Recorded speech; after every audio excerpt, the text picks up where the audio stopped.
Welcome back to channel. இன்றைக்கி நம்ம என்ன பார்க்க போகிறோம்னா அல்சருக்கு ஒரு சூப்பரான ரெமெடி தான் பார்க்க போகிறோம். அதை நீங்கள் ட்ரை பண்ணிங்கன்னா கண்டிப்பாக உங்களுக்கு அல்சர் க்யூர் ஆயிடும். ஸோ எனக்கும் அல்சர் இருந்துச்சு, எனக்கு க்யூர் ஆகிடுச்சு. அதனால் நான் உங்களுக்கு ஒரு வீடியோ போடலாம்னு நினச்சி இந்த வீடியோ போட்டிருக்கேன். மறக்காமல் அல்சர் இருக்கவங்க இந்த வீடியோ ஃபுல்லாக பாருங்கள். இப்போ வாங்க வீடியோக்குள்ளே போகலாம். அதுக்கு முன்னாடி நம்ம சேனலை நீங்கள் இது வரைக்கும் சப்ஸ்கிரைப் பண்ணலைன்னா மறக்காமல் சப்ஸ்கிரைப் பண்ணிக்கோங்க.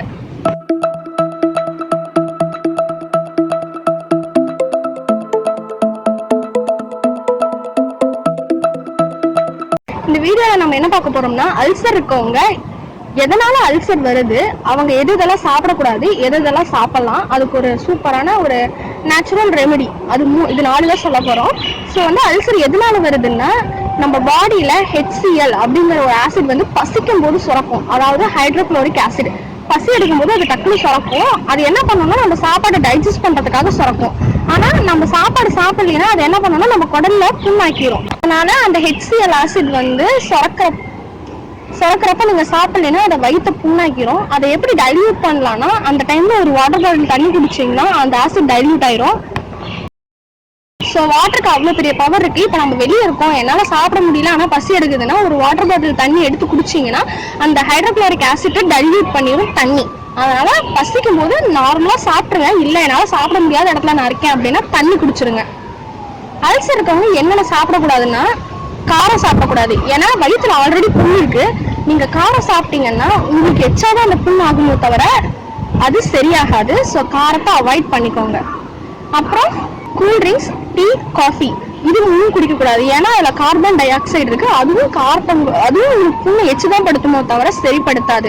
அதனால கூல்ட்ரிங்க்ஸ், டீ, காஃபி அவாய்ட் பண்ணிக்கோங்க. ஜென்ஸாக இருந்தால் சிகரெட் குடிக்கிறத அவாய்ட் பண்ணிக்கோங்க. அல்சர் இருக்கவங்க என்னென்ன சாப்பிடலாம்னு பார்த்தீங்கன்னா மோர் சாப்பிடலாம். மோர் புண்ணு ஆட்டும். மோர் தான் ஆட்டும், தயிர் கிடையாது. தயிர் சாப்பிடாதீங்க. மோர் தான் புண்ணு ஆற்றக்கூடிய இது இருக்கு. அதனால குடல் புண்ணெல்லாம் ஆற்றணும்னா மோர் சாப்பிடுங்க. அப்புறம் கீரை வகையில மிளகு தக்காளி கீரை, பொன்னாங்கண்ணி கீரை, அகத்திக்கீரை, அகத்திப்பூ இந்த 4 கீரை வகைகளும் சாப்பிடலாம். மிளகு தக்காளி கீரையை அரைச்சு மோர்ல கலந்து குடிக்கலாம்.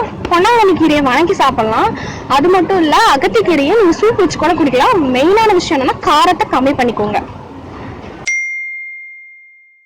4வது விஷயம் என்னன்னா உங்களுக்கு இது எல்லாத்தையுமே போக்குறதுக்கு ஒரு ரெமெடி என்னன்னா தேங்காய் பால் அரைச்சு பச்சையா குடிக்கணும். வேக வச்சு குடிக்கக்கூடாது. நீங்க வேக வச்சீங்கன்னா அது கெட்ட கொழுப்பா மாறிடும்.